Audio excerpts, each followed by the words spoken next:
Hi guys, welcome to Susu Cooldown, where we delve into the pursuit of the quality life and balance within the African context. Yes, business can be rewarding, but what is real success to you beyond just making money?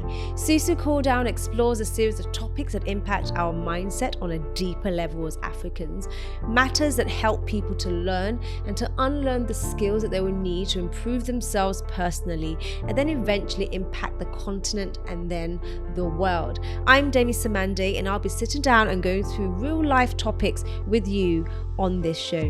Welcome to Susu Cooldown. Atewo Laulu Oguni, also known as Skuki Peeshaun, is a relationship coach and an Afrobeats musician. He has an online relationship series called P.G.G.C, which stands for Peshaun's Guy Girl Code. He's the youngest of the music duo Skuki, who have made megahits like Mainyi Ni Banga, Pass the AGBARA, and many more. He is a graduate of law from the University of Ibadan, Nigeria. He recently released a book titled Make Him Worship You, which became an Amazon bestseller within the first week of release. He is mostly known for his bluntness and unfiltered opinion when it comes to the topics of relationships and marriages.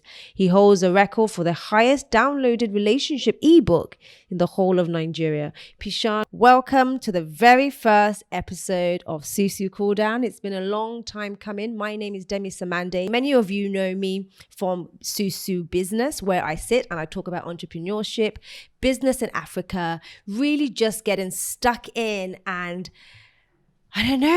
trying to achieve that African dream as you have it. So today, we're doing something a little bit different. We're talking about life issues. Now, I love business. You guys know that. But what is business when you basically cannot have balance in your life with all the other attributes that make that business worthwhile? So that's why we are going in a little bit deeper with Susu Cooldown. And my very first guest today is... Is it like a Shino Peter type of? Oh, yes. I love it. So, guys, my very first guest today is Peshaun. Yep. Did I say you got it that? right? Yeah, now you got it right. Hey, you put that. I'm excited. I'm all types of levels of excited because as I was explaining to Peshaun and his lovely, delightful fiance Tams. Shout out to Tams behind this camera right there, looking gorgeous. Skin is on fleek. You're glowing like early morning sunrise. I love it. Yeah.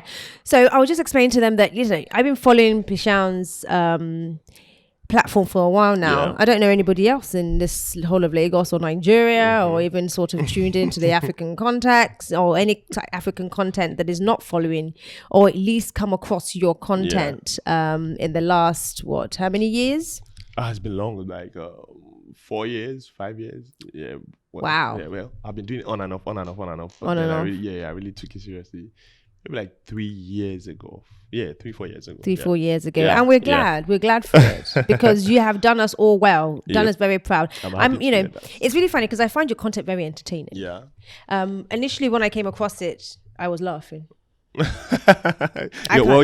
see, I try and make it funny, to pass my point across. I was cheesing it off. My face was like, wow, this is different. Yeah. Because you're very direct, very entertaining, very quick on the mark, straight to the point. Yep. You're not really beating about the bush, are you? Because the reason why I've been doing this like behind the scenes for a long time, informally with my friends. And I realized that there was a gap between the people who were asking for advice and the people who were giving advice. I realized, there was a generational gap, a huge generational gap, I saw that there was in that space, a lot of judgment comes in before the advice is even dished out. And that was that generational gap right there. I call it cutting down to size. Yeah, well, exactly. Yeah. So I noticed that, and I've just been always interested in human psychology all my life. Like anything human psychology, I dive into it. Like I'm a student of Robert Greene, Tony Robbins, like I'll talk about all these guys. So, like I said, I was doing it informally, and my friends just got fed up. Like, guy, take this thing out there, So I started putting on social media and just got fire. way more fire than I even planned. So it's because we really need it. Absolutely. The need was there, and the urge was there. And a lot of the time, many of us are, in fact, even when I started my sort of my podcast and my, the content that I create, the need has always been there. But I think what we struggle with is we don't have the African context. That's it. The African context is always missing. And it's just like, yes, I can go to the Tony Robbins of the world. Yeah. I can reach out to these guys and be like, yes, how do I have a successful life? How do I manage relationships? You are so right about that, because like, okay, yes, I did mention Tony Robbins, but I was reading one of his books where he talks about money, business and everything. Then he was talking about 401k. We don't have that in Nigeria. I got lost at that point, Yes. But then when I read a Nigerian book like on business, when I listen to people like you, on YouTube, then I can see that, yes, this applies here now. So we need more of those things to be documented. We can't always look to what the American wrote or the British man wrote, Fine, there are some basic principles that apply across board. Principles will always be there, but the context also has to follow suit. Without the context, it's not our story. If it's not our story, it cannot fully heal us. That's my opinion. Thank you. Because, without the healing that we need, it's very, very difficult for us to really achieve the life and the standard that we want. And that brings us to why you're here today. In this episode, guys, we are talking all things relationships and the dynamics between male, females in the African context. Now, there's a lot of conversations that's been going around, and I've been privy to it. I've listened in whether it's content that you are creating or content from other content creators that's going around there. And right now, it's actually worldwide. Yep. There's a huge, and when I say huge, this thing is humongous at the moment. Yeah. And I don't know if it's necessarily the first time, but it's definitely for me, I think in our generation, the first time where this topic has been so paramount to us, and the duality between male female has been so loud. So loud. It's actually quite shocking, and it kind of led me to say, let's have the conversation. Let's have that conversation. For instance, DEMI SAMANDE, I am a business owner within the African context. I am your typical modern woman. Not only that, I'm a feminist. I believe in the agenda of women. Shout out to Tammy. I believe in the agenda of women, not because I am against men. Absolutely not. I love men. Men are profoundly a foundation that we all benefit from. It is a foundation that I believe has to remain. It's a foundation I believe probably in modern day should probably go a little bit deeper and take root in more aspects of our lives. But at the same time, I do think that the agenda of women still needs to be pushed. But there's a lot of conversation going on at the moment. And what makes me very uncomfortable is I'm seeing this resistance from both sexes. I'm seeing this this sort of contentment from both sides. And when I listen to both sides, I can see both the sides of the argument. True. But obviously, as a woman, I'm still for the agenda of women. But I fight for the woman who understands balance. I fight for the woman who understands that she is incredibly important. She is the one of the two foundations that is critical for the family and the progression of the family and the progression of society as a whole. But at the same time, she's not trying to eliminate the man. She also fully understands his strength, but is not afraid to tell him when he is not fitting. Is masculine. Well, when he's not able to properly manage his masculinity.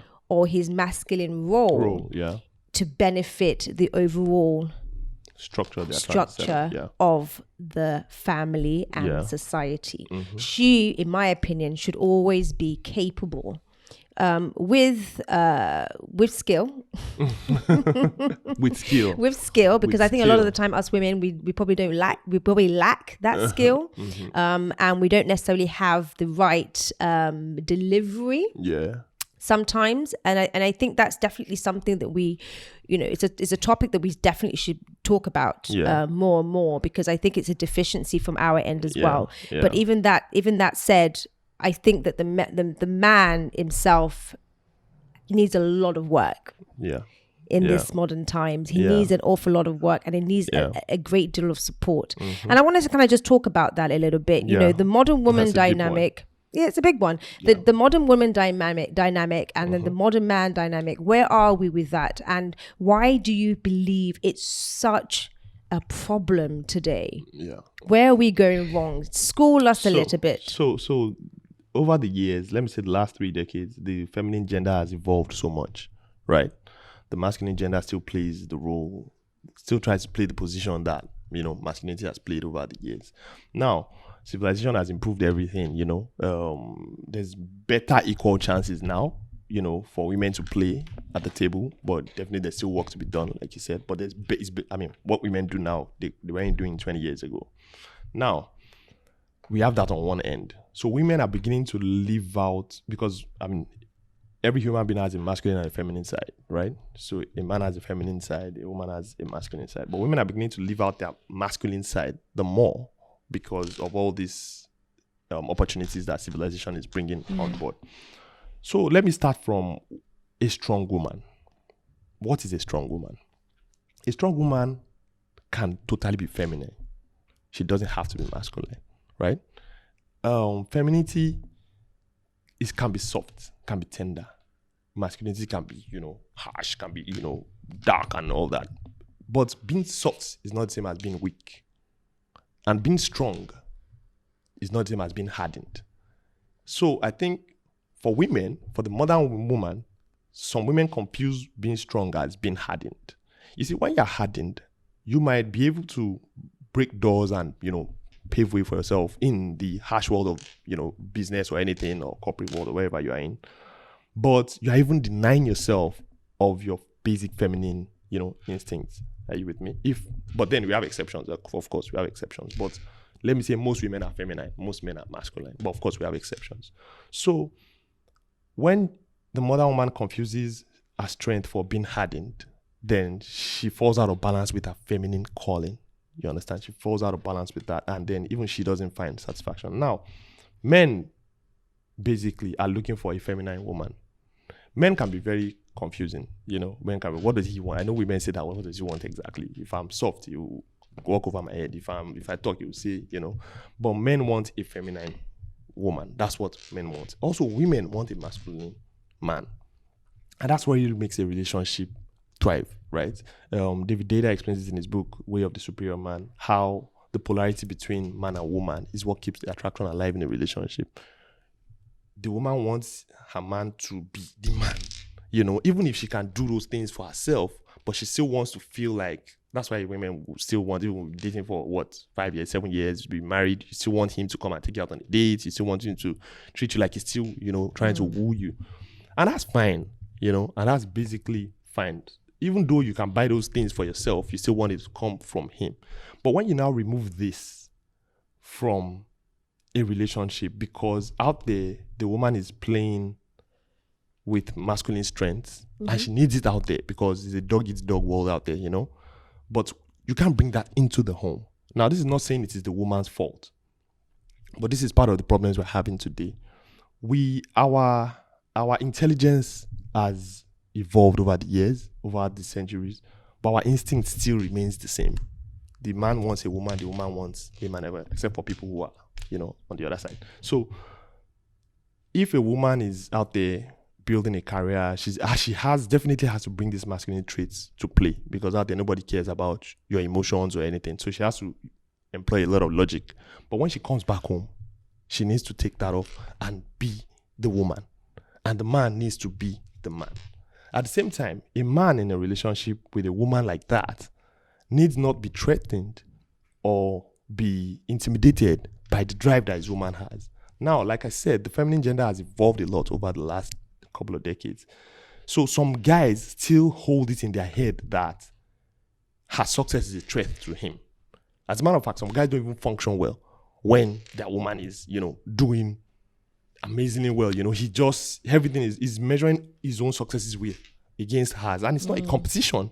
You guys are not competing with each other. So men have to be I don't know what English will I use now.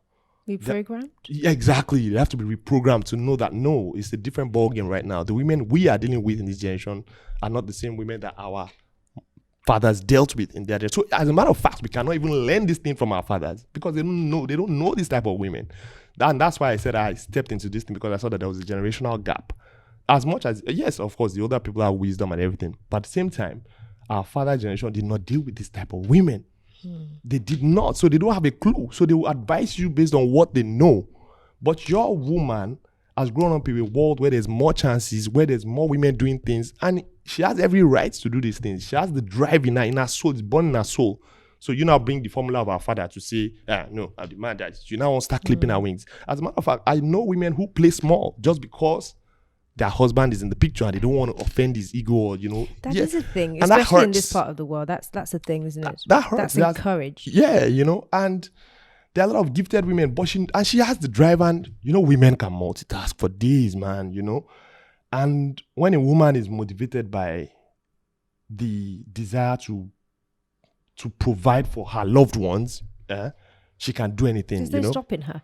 There's no stopping her. Women are invincible, because, and that's where femininity is stronger than even masculinity. Because when a woman is, that's why we'll still, because as we're talking, we're still going to rope this into how relationships influence business and everything. Because when a woman is loved right, man, there's no stopping her. You see, it's a woman that you see in the house where she's cooking, she's on the phone, making a business call, she's changing the baby's diapers. Leave a man with 3 toddlers for one day, he'll nearly die, But when a woman is powered by the maternal side of her existence, she will even know the mountain she's climbing. Maybe it's only years later she'll look back and be like, I did all that, So this is also to now tell the woman who tries to now be a man, she has totally abandoned that feminine maternal instinct that she's born with. You see, we have our gifts, right? We have a creator. Whoever you call your God, your creator, the universe, Jehovah, Olorun, Olodumare, whatever, we are a creator, right? And we have instincts. The problem about human beings is that the gift and the burden is that we have intelligence also. So sometimes our intelligence tries to make us run faster than our shadow, and your instincts have a role to play here. Human nature has a role to play here. There's some things that you just like as a woman, because you're a woman, you just like it, it's just programmed into your DNA like that. So walk in line with it and, capitalize on your strengths, and find somebody who can, complement and not use your weaknesses against you. So interesting. So let me go back to business. Yeah. And the comment that you made about the woman who goes out to work and she's operating in her masculine energy. Yeah. And then she now goes home and sometimes doesn't know how to drop that masculine energy at the door and then step into her feminine. Mm-hmm. As a woman who does that every day, just a declaration right here. I can tell you that that's a very difficult thing to do. Yeah. And that's something that we have to be intentional about, especially like myself. It's something that I've definitely struggled with. Yeah. We're working more and more every day. And if the more you're stepping into your masculine energy, the more you're in your masculine energy, the more you're working. Because bear in mind, a lot of us take our work home. Exactly. In this world of entrepreneurship where you're working all the time, and even when you're supposed to be resting, you're really working. You're on that laptop at home. 10 o'clock at night, you're supposed to be watching a movie. The movie's playing, but you're on your laptop sending emails. She's on that table. You're still operating in your masculine energy. Yeah. Now, that's not obviously to say that we're not able to do it, but I think what you practice is pretty much what you become, right? The more you're doing this thing, you're pretty much cultivating it every day. It's a very difficult thing to do because the nature of our work demands it a lot of the time. Like you said, the world doesn't care for the feminine out there. So I think sometimes it's just having a partner that really understands that you're facing. Thank you for saying that. Fine, yes, the woman at the moment, she's in her masculine energy. But is there a way that you can help her to pull out of it? Yes, because if a woman is out there, engaging her masculine energies, because it's just a dark, bitter world out there. Somebody's ready to eat your food off the table. Absolutely. So she has to wear that jacket and fight hard. Then she comes home. If she meets a resistance in a man, it could be on anything, how relationships are. It can be you put the plate on the table, you did not put the remote control on the TV. It can be anything. Now, immediately the guy puts himself, maybe unintentionally, But immediately there's a resistance between both of them. She won't be able to take off that masculine She's jacket. still so fighting. he becomes a problem she also has to solve. So she just goes into a continuous problem solving mode, and that's when the basketballs will now come in there, So definitely, that's why I said even men of this generation cannot learn from our fathers, because our fathers know that your wife will come home and she'll kneel down and serve you food, even if she doesn't kneel down and serve you, but they just believe a woman automatically. And our mothers played that role much more easily, because the whole society that was going with that thing. It's funny enough, I don't necessarily know if it was that easy. Yes, I think it was done because you had no choice. That was the standard. That anything against the status quo, you're an outsider. So how much harder for you guys now, when it's at least that time everybody was doing it? So even if deep in her heart she's like, but she's like, well, everybody's doing it. Yeah, exactly. But what about you guys now that you see other women killing it out there? Some, their husbands are supporting them massively. They have everything balanced. So so it's much more harder for this generation right there. So men have to be reprogrammed, like we mentioned earlier, to understand that there's no competition right here. You have to assist her to be able to flow, because it's hard flowing from masculine to feminine as a man. To be honest, I think sometimes it's asking for a lot. It's asking for a lot. Women have always had a lot put on it. Because you come to the door, you can just drop it like an outfit. It doesn't. It's not automatic. It's not automatic. It has to be by design. Yeah, exactly. Now, but a relationship can only survive on those two energies, because. But let me challenge you in this. Yeah. From my observations, a lot of this conversation we're talking about, women are becoming more masculine. Women are becoming more masculine every day, and it's causing a problem in the family and in the home. I dare say men are a lot more feminine than they used to be. My observation, I actually find a lot of men very feminine, and I think that, let's put the work dynamic aside for a second. A woman that goes out to work comes home in her masculine energy, doesn't know how to drop it. She definitely needs to work on that. She needs to be more intentional about that. But what about the woman who is happy to drop that and actually finds it not so difficult to drop it, because really her masculine energy isn't her go-to. It's not her instinct. She's putting it on almost in order to just to be in survival mode. What about the woman who comes home and to walk into her femininity is automatic for her? And then she has to now be confronted with a feminine man. I read a comment somewhere, and the person said, "Are women getting more conscious, or is it that men are going to sleep consciously? That which one is it exactly?" I think it's confusing, because confusing. Let me give you an example. I see a lot of men that, in my mind, if I look back at my father's generation, my grandfather's generation, and all the other examples of men in history, strong masculine men that I have been planted in my mind, and a man and the way he deals with problems would be very rational. Very sort of clear cut. 1 + 1 is 2. It's just straightforward. It's not an emotional thing. I'm not going to get emotional about it. Just go straight to the point and deal with it. But there's a lot of dynamics where men are actually operating in their feminine, and I don't think they realize it. They're operating in their feminine, but they demand in their masculine. And I think that for women particularly, I think that actually causes an issue for us as well. We can't be fully rested in our femininity when we're dealing with a feminine man. Actually, you're right. And then, you're so right, because we just masculinize when a man is operating in his feminine energy, we call it ego. When a man is operating with his ego, he's just basically operating in his emotions. Right? But when it's a woman, we say, oh, she's emotional. But when a guy is egocentric, we just use that word, oh, it's his ego, to make it sound, huh. But really, it's his emotions. Like, guy, calm down. Why are you shaking, vibrating? Because what? This, that, Why are you vibrating? Why are you shaking? Because I have a lot of guys that I've spoken to like that, and it's just like lifting a veil from their eyes when I'm like, look, really just look at it. This bullet is not meant from you. I just want putting yourself in front of it. Like, your woman is not doing anything, especially a situation I dealt with where the woman was playing small, ridiculously small, just because so of a guy. So in that case, he was a feminine man, you know. It was his ego, but he was. We need to talk about this, guys. It's not even a joke. So, we need to have this conversation seriously. So, like you said in the beginning, it's not a fight. It's not a man versus woman thing. It's not a female versus. We're looking for the balance here, and you know, balance is not a straight line. It's zigzagging. You know, you keep correcting what works for this couple, not for this couple, what for this man, not for this woman, or you know. So, like the guy I was mentioning, who was just. You know, his ego was just oversized. His woman wanted to go into entrepreneurship. She was so good with her hands, like making clothes and everything, design everything. She wanted to do it. She wanted to leave her 9 to 5 because it was just crumbs they were paying her monthly, you know. So, but the guy was like, no, stay there, don't leave. But you know, everybody on our side also was, you know, making them fashion design and everything. And everybody was just like, man, this girl, you can't really. But he just didn't want her because he could see that she was going to blow up big time, you know. So she went from work. So eventually she did because she just could not take it anymore. And it was giving them problems. So by the time we spoke, I spoke with him and everything. That's why I told him, why don't you jump on it with her, you know? Why don't you? And he saw things differently. Started looking through her designs with her. You know, it became that person she goes to, like, you know, system, when she has to, you know, strike a business deal, she'll be like, oh, and she's not sure. She'll be like, okay, let me ask my husband, you know. And so she started, and it flowed, you know. So he checks up on her.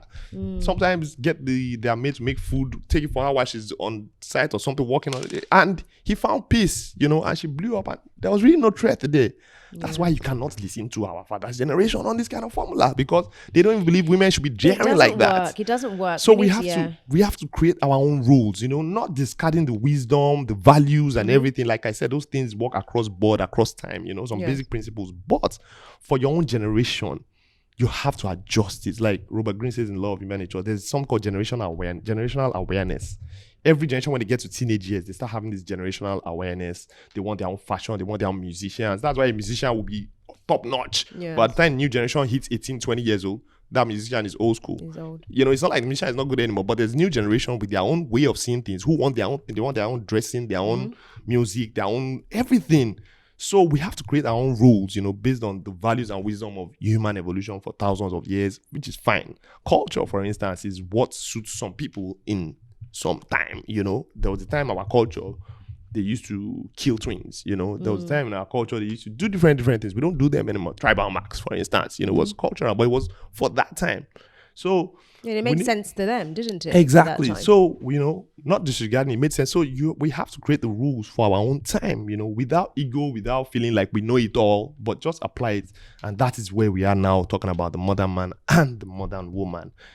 Women, yes, a lot is on the woman's shoulder by having to wear that masculine jacket out there and then take it off when you come home. And it's not automatic. That's where the man comes in and has to be understanding that we're not fighting. Well, he has to position in the place that he has to position in such a place that makes her feel that she doesn't need to fight right now. This is not my opposition. This is not the outside world. But I dare say that that's also the problem for the man. When he goes out there, he submits to the world. Exactly. He submits to the world outside. And when he comes home, he wants to be the leader automatically. But at the same time, it's like, is this not a conversation? It shouldn't be a fight. Should it not be a conversation of, this is what I need? A transparency almost of wear your emotions on your sleeve with your partner. This is what I need. This is what I'm going through. I need this, spell it out. But I think sometimes the ego comes into it. And the ego is on both sides as well. To be honest with you, it has to be on both sides a lot of the time. But I think it does rest an awful lot more on the man, because in the sense that he's allowed to get away with it. Human nature has He's a role to play. allowed to get away with it. But what really bothers me and in all the conversations I've been hearing recently is just that fight, that weaponization of the opposite sex. It's like, why are we all of a sudden enemies? Like, when did this happen? To the point where men are now speaking up and saying, enough is enough. We're not interested in what the woman has to say. In fact, she's had too much airplay. She needs to just go and sit back into her and just basically go back into her traditional role and be quiet. She can't even go back into her traditional role. I don't know. Maybe that can happen in the future, but with the new generation, I don't know. Maybe because we're human beings, you know, things always keep going round and round. Yeah, I'm telling you, things keep going round. We have a generation of women who just say they want to be feminine, they want to depend on a man. You never know what will happen in 20, 30 years. But right now, where we are at, the modern woman is pulling strings, she's making moves, and the modern man cannot see it as a threat. Now, another thing is that coming from the generation before us, men exerted, most men, some guys got it right. Okay, that's louder. Some guys got it right? Now, a lot of men exerted their authority with financial power, right? Tell his wife to do something, she wants to object, be like, okay, I will not give you this money for this thing. Financially dependent, yes. Yeah, and that created a problem because that formula is a failing formula in this modern day. But a lot of our fathers used that to shut their woman up. Right? A lot of our fathers did that generation. So the woman not having that financial power because, society at large did not even create that much opportunities for women. Entrepreneurship was in the backseat. 30 years ago, say you're an entrepreneur, people look at you like you're a dropout, But look at now, today, entrepreneurs are killing it. So, So a lot of men use their financial strength to hold their woman, call her to order and do this. So now, that formula, men are still trying to apply it. Then you now go and be with the woman who... Yeah, exactly. You now be a woman who you say, okay, if you don't answer me, I'll not send you on that holiday. She just buys a ticket and goes on the holiday, So what do you do? Then you say that she is defiant and unsubmissive. Exactly. Now, so there's a fault there on the guy's side too, because your strength, your power, I don't want to say your power over your woman, but your influence over your woman, same way your woman has influence over you, because when you're in a relationship, you both have to have a certain level of influence over each other and use it as positively as you can. That's what harmonizes the relationship. So your influence over your woman should not be based on your financial power. Financial power is not the same as emotional strength. Your influence over your woman should just be the fact that you are the masculine energy she trusts the most in her life. Yeah, but I'm going to play devil's advocate a little bit, and I'm going to be on the side of the men on this one because you're absolutely right. It shouldn't be in the right situation. Yeah, a man and his partner and woman, the dynamic. It shouldn't be. It shouldn't be rested upon finance. No, it shouldn't. But in the environment that we're in, and this is a conversation I have a lot with my male friends. Yeah. Guys feel the burden of this quite a lot, and as a man, please correct. I stand corrected if this is not true in your experience. Okay. The pressure on men to provide makes it so that they find it incredibly difficult to rely on anything else that does not give them the crutch of that financial backing. Well, you see, but it's a failing formula, because if your woman is it a failing formula when you see everything around you that tells you that is the case? The guy with the money is the one who gets the girl. The guy with the car is the one that gets all the attention. You see, I agree with you. But when you now use that as your strength in your own relationship, okay, so where do you go going forward when your woman has equal financial strength? Where do you go? Well, this is where the self-development comes in. When she's submissive, she loves you. When you have money, she's creative, she's everything. But when you go broke, she's temperamental. She doesn't.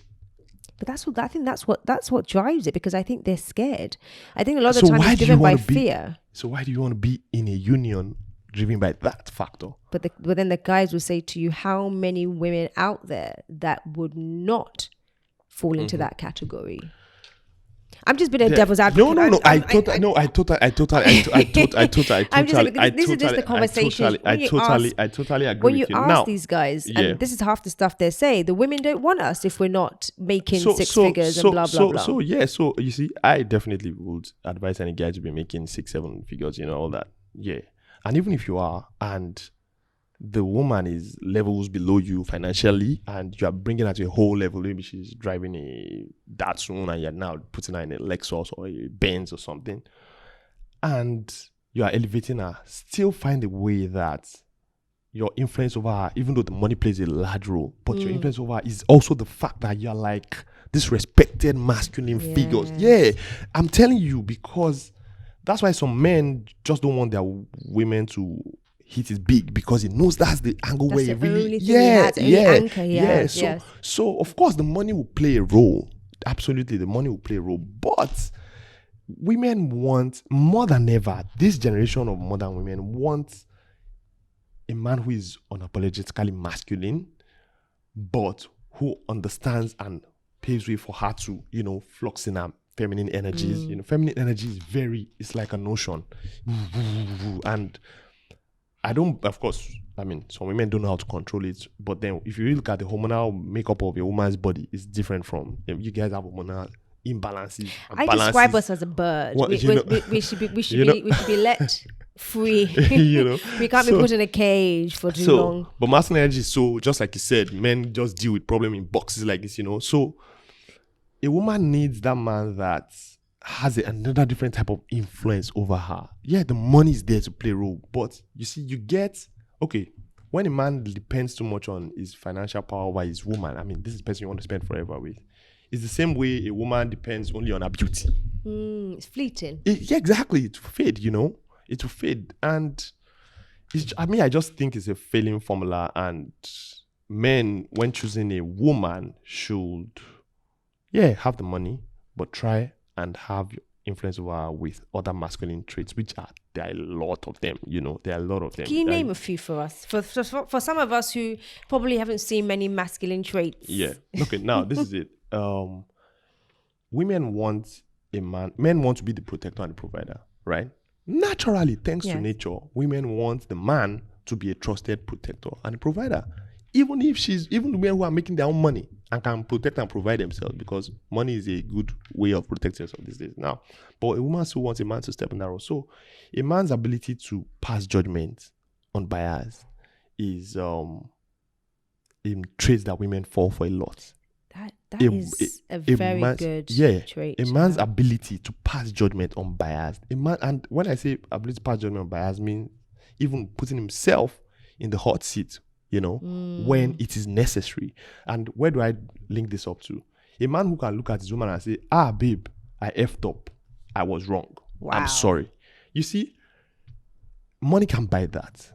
Even if you are making $10 billion more than her, if you can say that, she will love you to the end of this world. That's a different level of respect that you will garnish from that woman. Now, that is the masculine power, influence, not power, masculine influence that I advise guys to have.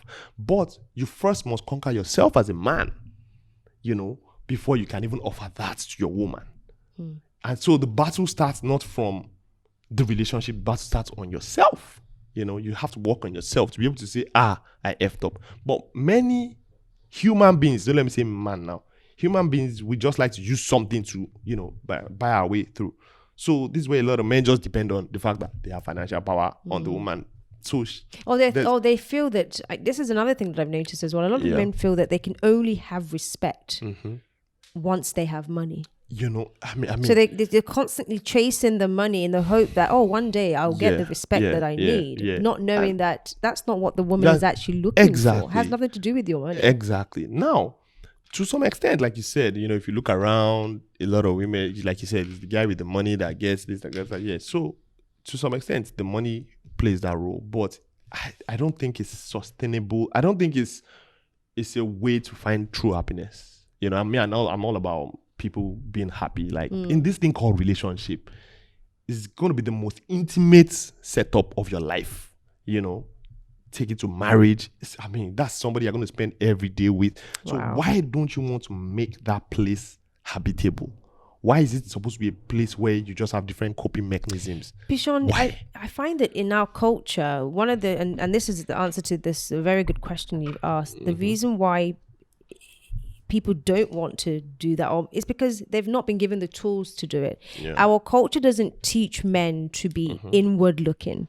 Our culture doesn't teach men to basically take responsibility for a lot of their own personal traits, characters, contributions to the problems. It's always, the weight is, a lot of the time, is unevenly placed on a woman, and she's expected to fix a lot of the problems. But the problem is she's not equipped half the time to fix those problems, because those that's the self. You need to do a lot of that on your self-development. That's you. So the woman is already set up to fail in that aspect. And if she's already set up to fail, where is the solution come from now? Where is it coming? Where is it coming from? And I think that's how we've gotten to this point, to be honest. And I think now Africa is kind of tired. Where people are exhausted, emotionally exhausted. People in the dating pool right now are emotionally exhausted. Now, I won't say a lot of the fault is towards the men though, but because there are a lot of guys trying to, there are a lot of guys putting in effort, Absolutely. Yeah. But what I think maybe their fault is a little bit too strong, because there comes a point where you have to ask, were they taught? And at what point do you now start teaching yourself? Thank you. Is pretty much what I'm saying. Yeah, okay, good. Thank you for that. So, because were they taught, right? And we said earlier that men need to be like reprogrammed, right? And that's why I said it earlier again, and I'm saying it again.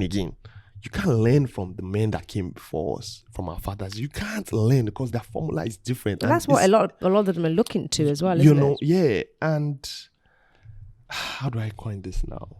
It's a lot of relationship counseling, which is why I'm so passionate about this, the niche I'm in, is a lot of relationship counseling I realized over the years has been tailored towards speaking to the woman, right? Yes. Has been tailored towards, on one end, towards, understanding the woman, but it's a double-edged sword, because at the same time, it puts all the work to be done on the woman.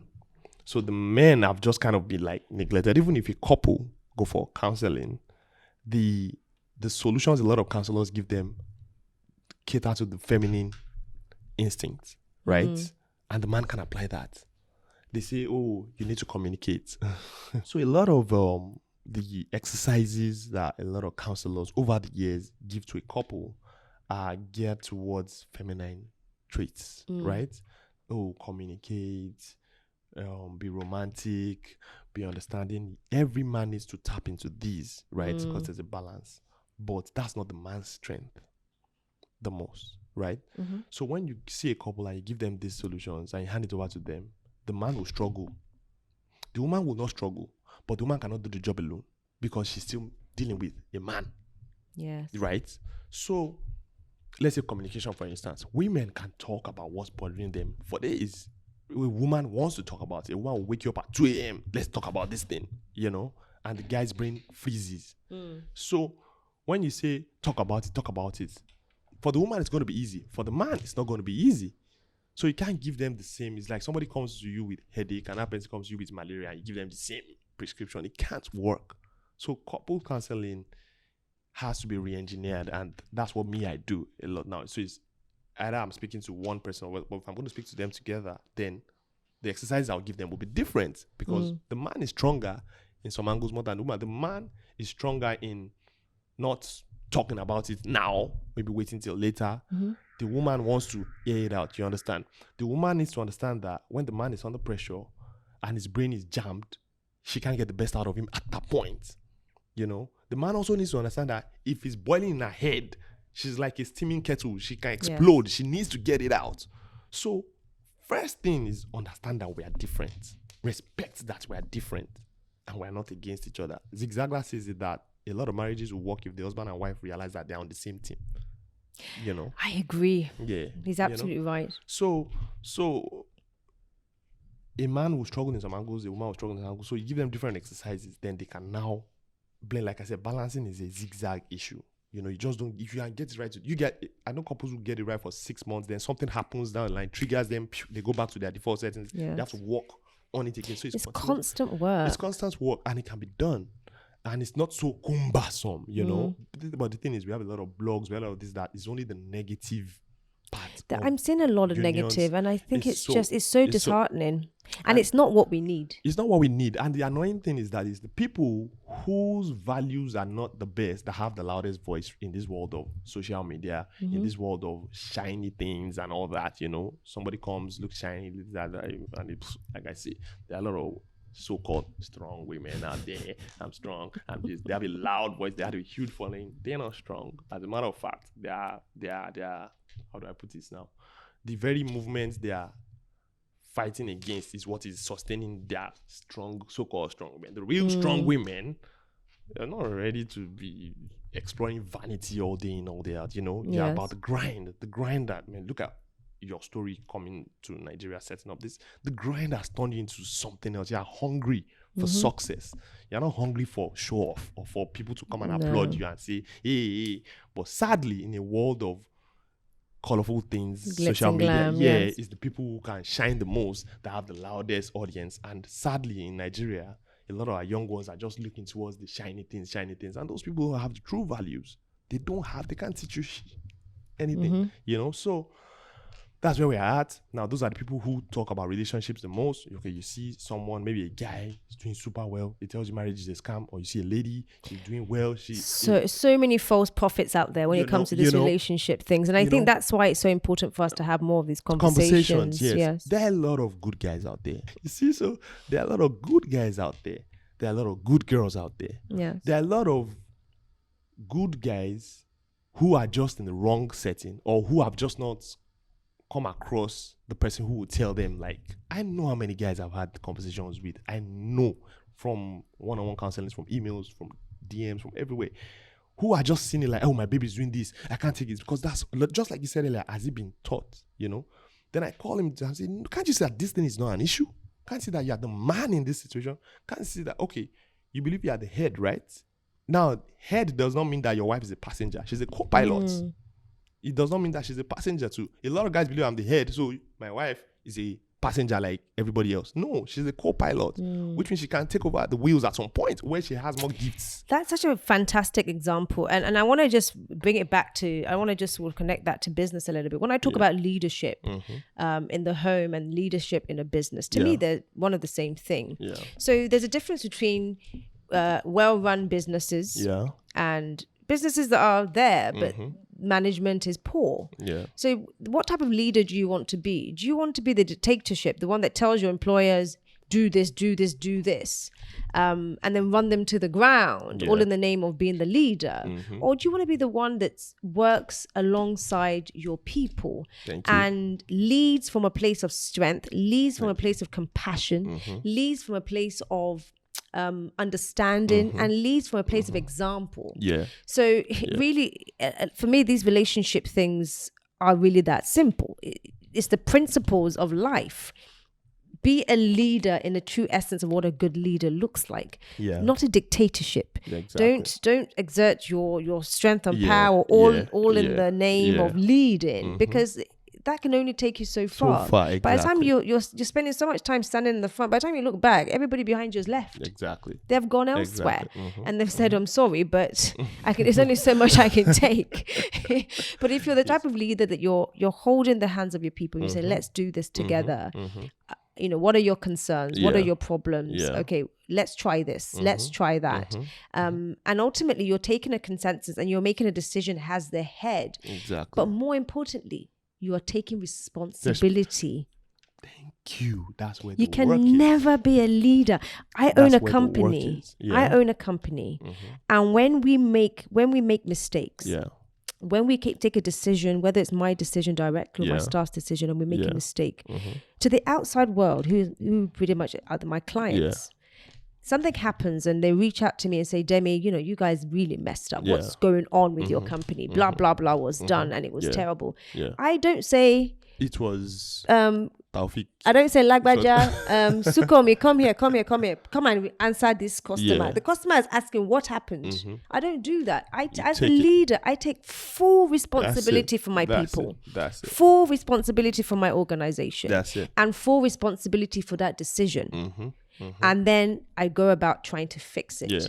How I deal with it behind the closed doors is how I deal with it behind closed doors. But first, take responsibility first. Exactly. And then I now go back and then I now speak to my team and say, we cannot do this. This is the consequences of decisions like this. And I don't want to sound like the fixated on businesswoman, but for me, leadership is very much like that. That's how leadership should be in every facet. And thank you for saying that. But that type of leadership, the reason why, okay, so if you look at businesses that fail from maybe the leadership got bad and everything, is because the person who was leading tried to start now using dictatorship as a way to just, pave way. And like you said, you look back and everybody behind you has left.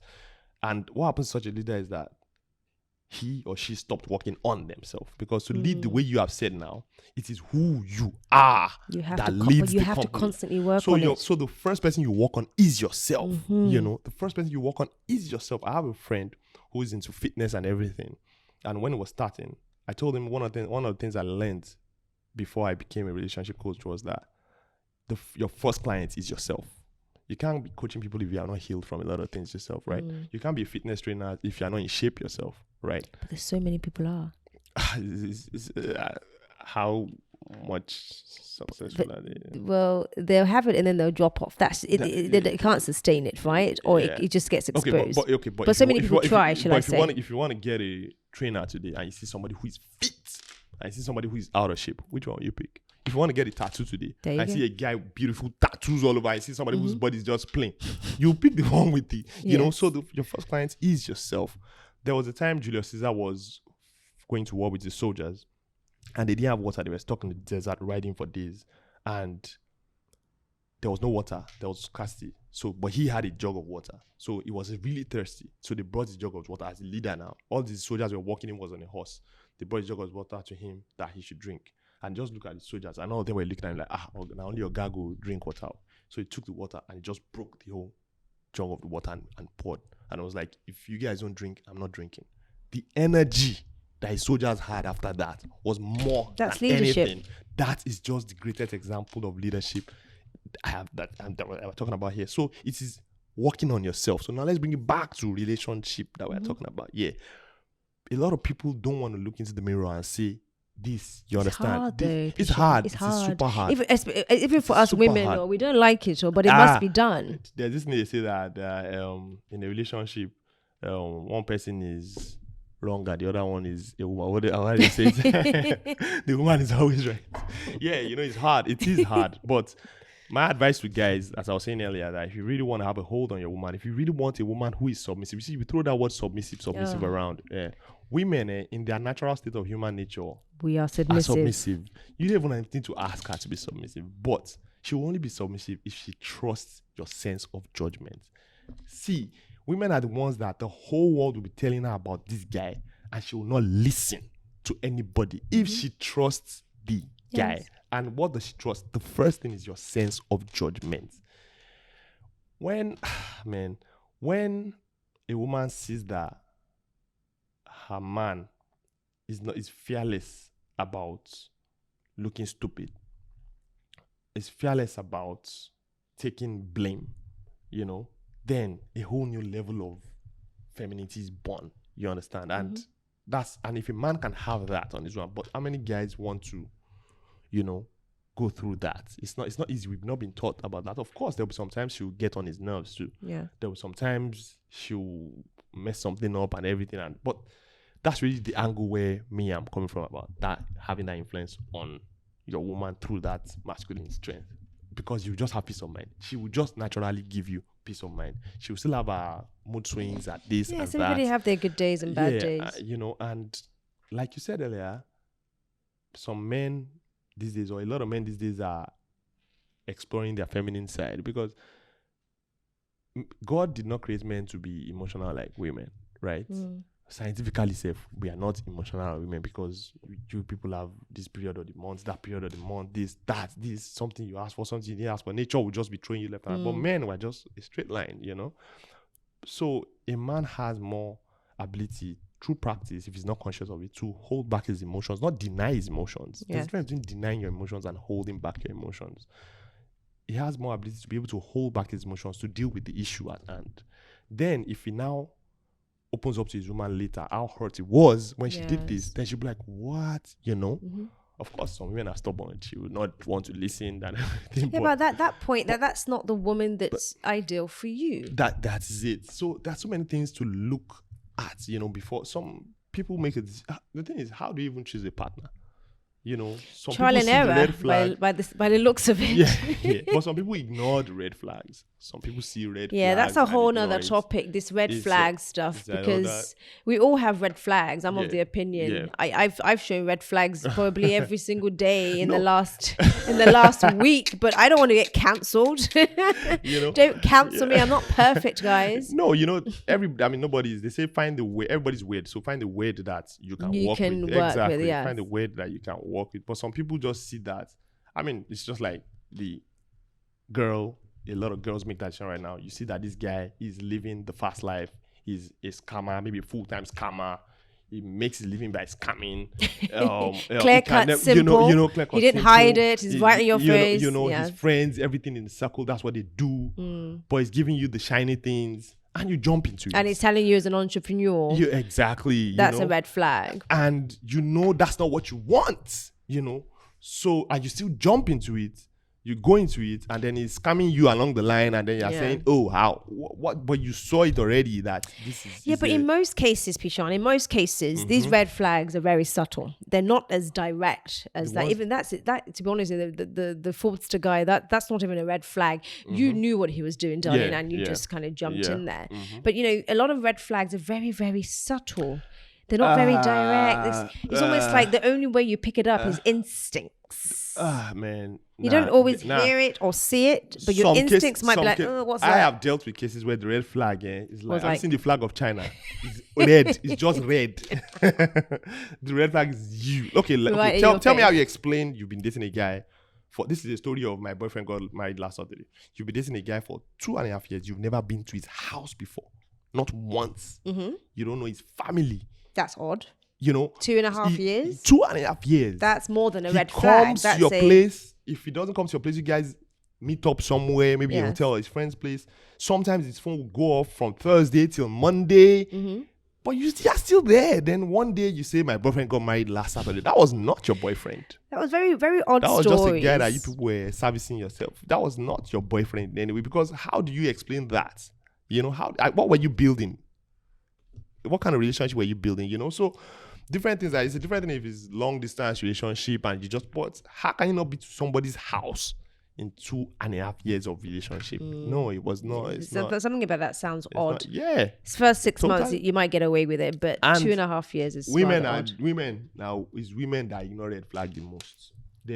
There are some red flags that even out here I'll be like, how? But you saw this, right? You just didn't want to deal with. All right, on behalf of all women, we are sorry that we are sometimes a little bit naive and we want to... No, it's not naive. It's not naive anything. See, What else could see, it possibly be the- other no, than the- naivety? no, What is it? The thing is, Well, actually, you're absolutely right. It's not that so much. Some of us are naive, but some of us, we just want to portray a better character. We want to sort of like project a better character and a better human being onto the people that we are dating. And I call it naive, but it's almost borderline stupidity at the same time. yeah, But you're doing it from a yeah. place of naivety. You really are. I don't agree with that. Really? naivety. So It's why a place on of earth? stubbornness. Stubbornness? Yeah, Please it's a place of explain. stubbornness because some women can clearly see the red flags, but she doesn't want to deal with I won't call it rejection because it's not rejection, you know.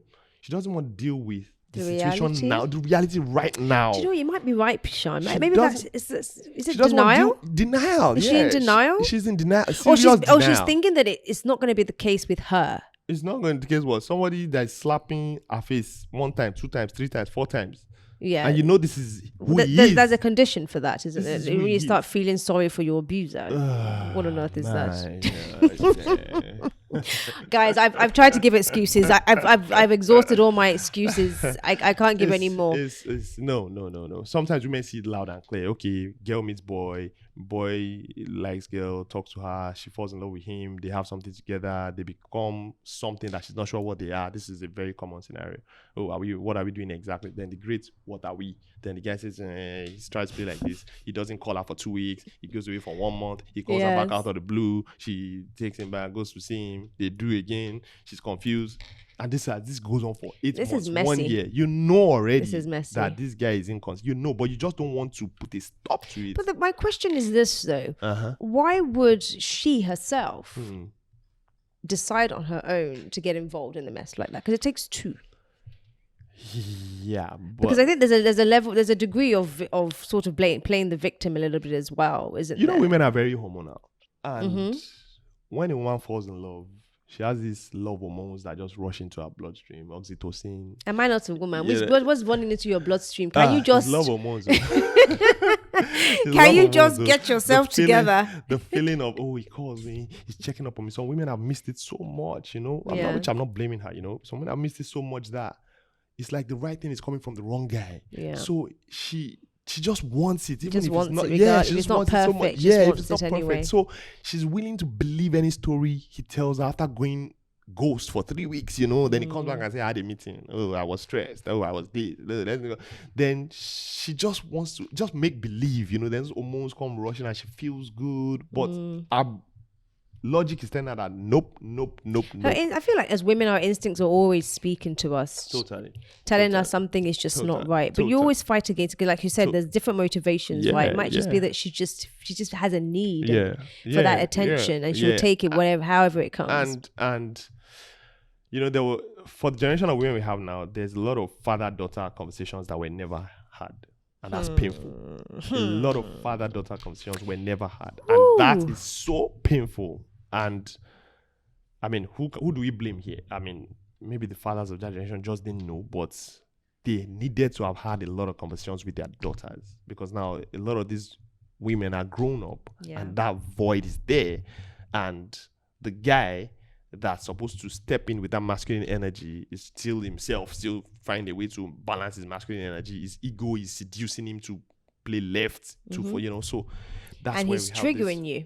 Exactly, you know, and so we have that. So a lot of father-daughter conversations were never had, and it's so painful, and a lot of men make wrong decisions on that. I actually did realize recently, because even I myself years ago used to say, oh, you know, it's not that you love him too much, it's that you love yourself too little. You can see already that this guy's not doing it, blah, blah, you know. And I used to think it was a case of self-esteem. Yes. You know, I used to think it was coming from a place of self-esteem. But I realized that it's not really always a case of self-esteem for women, because there are some women who are doing so well. She's doing so well. She's taking care of her younger ones. She's contributing to society. She's mentoring younger girls and everything. But there's this guy who is just dealing with her emotionally. She doesn't have self-esteem issues. She's validated on all other forms. But you see, that emotional space, she just doesn't know how to handle it. So, it's a lack of insight, I think, a lot of the time, and knowledge. This one we were never taught. You know, on Clubhouse during this whole saga, the last few months, there was a lot of Clubhouse rooms where we were talking about this very same thing, that father trauma dealt with. You know, there's been dealing with a lot of women that hasn't been addressed. It's humongous, and we touched on this subject during this whole NSARS period, where everybody was just stuck at home, you know, COVID period, stuck at home. We kept going through it. And a lot of things that came to surface for me was that we don't know how to have this conversation, because a lot of us don't actually know how to tackle the topic itself. Some people have been trying, but I think in a lot of the relationships with women, this masculine energy that is coming to the surface, that is contributing to the breakdown of the relationships as well, is very much related to that father-daughter trauma that hasn't been looked at. And it's actually very painful. It's very painful because, again, it's like you have, just like the men haven't been taught a lot of these life skills and the dynamics of what real masculine energy and I'll call it your masculine divinity, which is, I don't know if those two things can go hand in hand, but true masculine, not toxic masculinity that everybody's throwing around these days. But you haven't really been taught that. And I think the same goes for the women. We haven't really been taught, a lot of us have not really been taught the dynamics of the feminine energy and how to apply it in the relationship with the opposite sex. And then how to also respond especially response to that masculine energy in the dynamic. So there's a lot of brokenness that hasn't been looked at, and it's almost like that part of your brain has been isolated because that mess can be happening, but you're still functioning independent woman, hardworking, successful, has tons of confidence and everything going for you, and then you can have one little dude on this corner dealing with you emotionally. How's that even possible? So you haven't learned that skill, surely, right? Exactly. And that's why I said it's so painful that a lot of father-daughter conversations were not had. And it's like just like as you explained now, it's not really because she has self-esteem issues. And a lot of books I read too before I started now, sitting down with people on my own, a lot of books just said, oh, it's self-esteem. No, she doesn't have self-esteem issues. This thing is more deeply rooted than that, So it's about masculine energy, feminine energy. What I would say is my advice to both man and woman out there, the men and women out there, is remember that the opposite sex is different. We might be playing in the field of work, career, everything. We might play in the same field right now. As a matter of fact, women might be doing better than men in a lot of places, but we are different. Right? We are different. Does not mean we are unequal or one person. It's not about who is more powerful. It's that we are different. And in a relationship is where that difference is highlighted the most. Oh, yes. Yeah, because a relationship is where you get psychological fresh air. That's where you go home to put off all this mask you wear in society, right?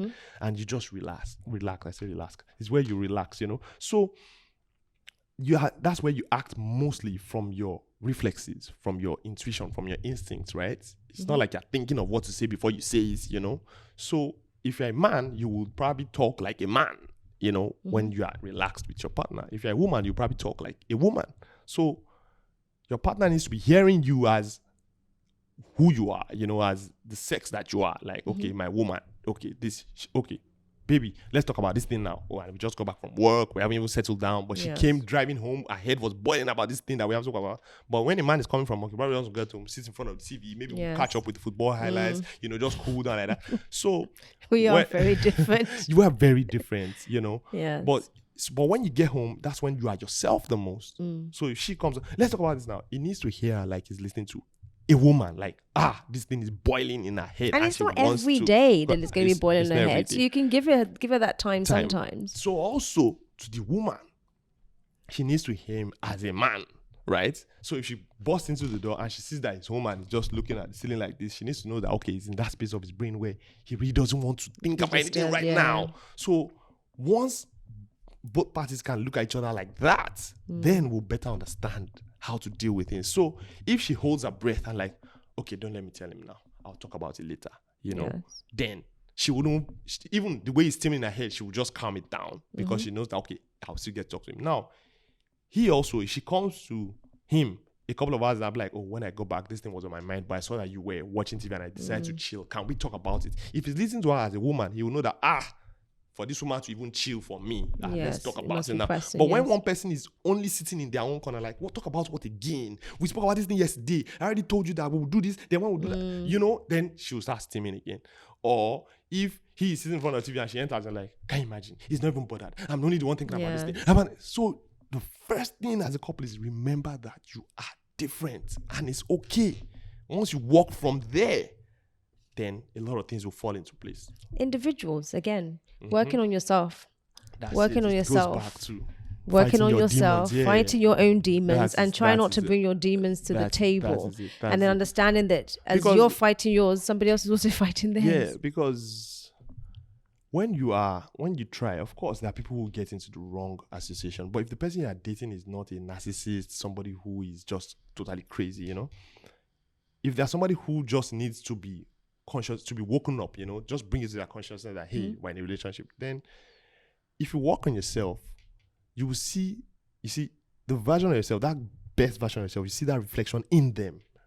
If your partner is always shouting and you don't shout, unless the person is mad, then they will capitalize on that, But if the person has sense, if you don't match their energy, they'll probably bring it down. Exactly. So these are all the things that it's not that it's not easy. I don't want to say it's not easy, because that's the narrative people are trying to say. Relationship is not easy. Relationship is not easy. It's not hard. Guilty.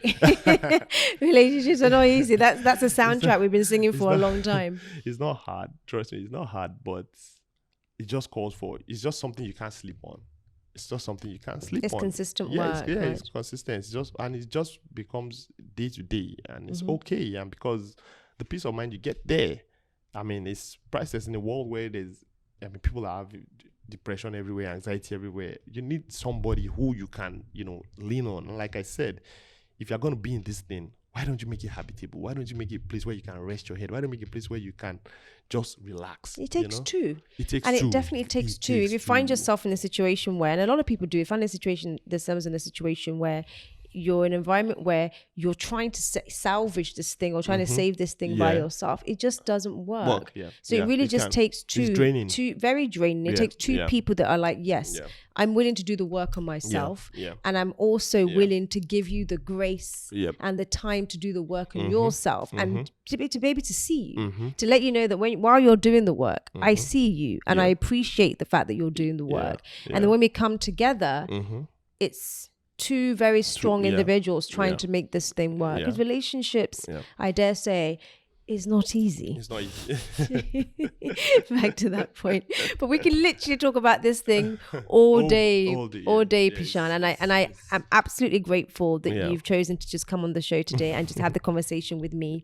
We'll definitely love to have you back. Absolutely. But relationships are just one of those things that no matter how difficult they can be, it's something that we have to cultivate, and we just cannot live without it.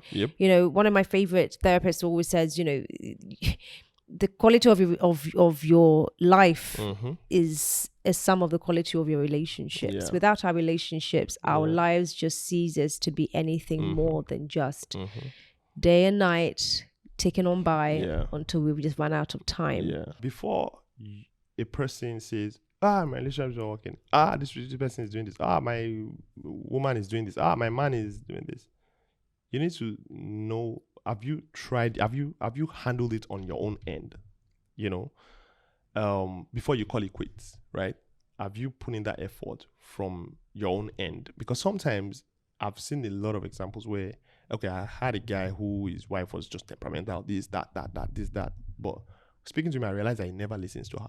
Ever listens to her. He just believed that now woman, and she's terrible. And that was not like he wanted to do that intentionally, but it was just a belief he had from seeing his uncles. Is that was his own, the way he was programmed. So getting him to a place where he could listen to her just brought her a new version of her completely. Just brought a new version of her. And same thing with women. Some men are just stubborn, or being, maybe because of the way she speaks to him. They say that they tell women that you can either speak to the fool in your man, or you can speak to the king in him. Sometimes how you say something is more important than what you're even saying. We're all guilty of that, to be honest, because that's one thing women have, isn't it? Yeah, women do it a lot. You just talk down on your man, and men have an ego. We know his weak points. So when you now go to his weak spot and now stab it the more, like, I can just do that. Oh, but are you stupid? And the guy like, so all those words. So so sometimes making some adjustments on your end, you just see a whole new version of your partner, and you guys start assisting. So when you see that new version of your partner, it encourages you to do more. Then your partner too moves one step forward. Before you know, you guys just help each other along like that. Exactly. But both parties have to be willing. As long as both parties have to be willing, and you're willing to do the work. If you are with somebody who is not willing at all, run. If you are not married, run. It's no point. It's no point. Even if you're married, you can run. You can. If you're with somebody who's not willing to put in the work with you, run. Otherwise, you're gonna look until they're ready. You're gonna look back at 65 and be like, why did I not run 30 years ago? Why did I not run? So yeah, but that's a whole new topic in itself. Already. So Peshaun, what's the future looking like for you? Because I'm seeing bright lights. Yeah, so much, man. so much plans in this field, because like we said, we need a lot of guidance in this part. We need to write a lot of things in our own context. We need to, the Nigerian man, the Nigerian woman, they're different from men and women from the abroad. Because I don't know, our situation is just so unique, because we are culturally influenced, we are colonially influenced, we are the abroad influence. It's just so much. And then there's a Nigerian inside. factor too. There's a Nigerian factor culturally. You know? Yes. Yeah. So it's a Nigerian factor. You're right, which means different cultures in one, you know. So we have to definitely, so there's so much work. There's even so much work to do, you know. Sometimes I just go off social media because there's so much I'm attending to behind the scenes, you know. People have so many questions. Some people don't even have a problem at all, but they think they have a problem. Some people go on a blog, read about a couple that's struggling, and they come and superimpose that struggle into their own relationship, you know. So you need to be careful what you're reading. You need to be careful what you're listening to. Listen to programs like this, you know, that make you it's conversations. Exactly. It's not a fight. Exactly. I'm seeing a lot of content out there that's just, women are the enemy, men are the enemy. That needs to stop. And you need to understand that a lot of these blogs just want traffic. They just want a party on their page. That's all they want. They don't care what mood you are in when you finish, you know, reading that story. Do you feel empty? Do you feel fulfilled? Do you look at your partner and be like, if you try this with me, you know, you're already inviting that energy. And life is a game of energy. You know, life is a game of energy. So there's so much work to do in this space. There's so much from... And we're behind, aren't we? Like most things in the world. I mean, we're very behind. And a lot of that is because our culture has been pushing that agenda. I was telling my partner the other day that we are, infrastructurally, we are behind developed countries. Let me just say 20, 30 years. Roads, skyscrapers. If we had the right mindset today, I mean, Dubai from 1990 to 2010. Short-lived. You know, same thing as China within 25 years. Exactly. You know, so infrastructurally, we're like 20, 30 years behind if we get. But mindset-wise, we're like 400 years behind. I was going to say 200, Peshaun, but thanks. We're like 400 years behind. 400. I'm telling you, we are, what? It's not like we are not intelligent because Nigerians are doing massive things, you know. But that's when you take that Nigerian being factor, out of the environment, that ecosystem, put them in another place. So mindset-wise, and when you have 200 million people thinking this way, where do you start from, you know? So there's a lot of work to do in this space, and the generation before us paid more attention to title more than they paid attention to content. That's why they didn't hand over a lot of things to us. We had to start building things from scratch, you know? Because once you just say a title, oh, this person is a pastor, oh, this person is a doctor, a doctor, Mr. Chief, blah, blah, blah, you know? Nowadays, people don't pay attention to that. You can have 1 million titles in your bio if you're not talking sense that they know it's touching them in the soul, you know? So all those perspire to perspire things, it's just all film. One of those days. Yeah, so there's a lot of work to do from, you know, coaching, couples, premarital counseling, matchmaking, dating, picking the right partner. You know, we need our own dating site in Nigeria, which I'm coming up with something massive. Oh, you are? Oh, interesting. Something massive. Because Nigerians are all over the world. You know, you just came from abroad. You know, Nigerians are all over the world. We have people who want to come back home, or we have people who want to date somebody from Nigeria. Yes. But I mean, they're busy with work. How do I find this person? Where do I mingle? You know, and then we have the internet. So if the money you send me on your banking app is real money, then real things happen on the internet. You know, so you can meet somebody on the dating side and get talking. There are a lot of successful stories right there. So there's so much to do in this space in the Nigerian. I mean, there are dating sites where you go and meet people that are Nigerians on there, but we need our own thing, you know, that's unique to us. So there's so much. Yeah, there's so much. That's exciting. I'm very much looking forward to that because, you know, I don't want to keep hearing this narrative that young people of this generation can't sustain relationships and, you know, we get married to get divorced and blah, blah, blah. As much as those things come with their own complicated, isolated, you know, situations or whatnot. We can have better relationships. Absolutely. We can have better relationships. Positive messages and really tackle the issues, not just brush over them and pretend they're not there. Because they are there. they are more than there. They are pressing and people are suffering. Yeah. And it's time that we, like the rest of the world, we start being more transparent with a lot of these problems so that we can really tackle them and deal with them. Nobody's problem is isolated to just them. Everybody goes through a lot of these things. And the more we share, you know, as Africans, the more we realize that, oh boy or girl, you know, if you have a problem problem, yes, this is, you can get the help that you need. Yeah. And then sometimes, oh boy or girl, you don't have a problem. Exactly. Chill out. Exactly. You're just human, right? Yep. You're Absolutely. good, and we got you. Absolutely. So we need these conversations. Like I said, the people who have the loudest voices, because we live in a world of shiny English, they're not adding value. They're not adding value. They're just trying to step on their followers' heads. They're just trying to, keep oppressing their followers to elevate themselves and look like, but they're really not adding value. So we need more of conversations like this. We need to, take be it hard. discerning about the content that you guys, come to Susu Cooldown for real conversations that are actually going to help and not exaggerate and blow up things so that you think the whole world is thinking this along the same way. Peshaun, it's been an absolute pleasure having you. Thank you so much to you, and thank you to Tams from behind the scenes. Guys, thank you so much for tuning in into the very first episode of Susu Cooldown. I appreciate you so much. I think you guys are awesome. Do you know what? I hope you've enjoyed this. I hope you've learned from it.